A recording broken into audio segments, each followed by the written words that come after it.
How did I end up with the world's greatest x-ray, and why am I in a sling and away from the forge for 3 months? Well, the story all starts in May 2018. Now, if you don't know, I'm also a historical reenactor as well as being a blacksmith. And we were at Bolsover Castle, so we were doing a thing for English Heritage called Clash of Knights. Now, Clash of Knights is essentially English Heritage's way of invoking the atmosphere of a tournament, but without needing the expense of horses and jousts and armour and stuff.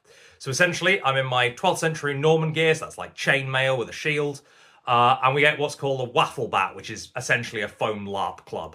Now, the idea is you get split into 2 teams. Each team has someone wearing a flat top helm with a magnetic dragon crest on. And the idea is you've got to smack that off in any way possible. So as you can imagine, it turns out as a sort of mixture of British Bulldog and rugby. It's great. Now, I'm playing a few games of that, and I trip over, and my shield hits the floor and bounces out of the socket. Now, I'm laying on the floor, feeling like a bit of a potato.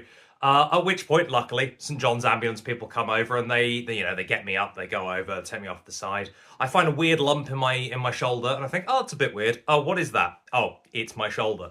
Anyway, they say, have you got anyone that can take you to A&E? Oh, pips off. Have you got anyone that can take you to A&E? I say, yeah, I do. My friends Stuart and Becky. They're just playing at the moment. Just give them 15 minutes. So I'm sat there with my arm up like a lemon because it's the only position I can keep it in, and we wait for them to finish playing. Now, they load me into a car very gingerly. I pop my shoulder up on the window, and they drive. As we get round the first corner on the 20-minute drive to A&E, we find 100 yards of speed bumps. That was amazing.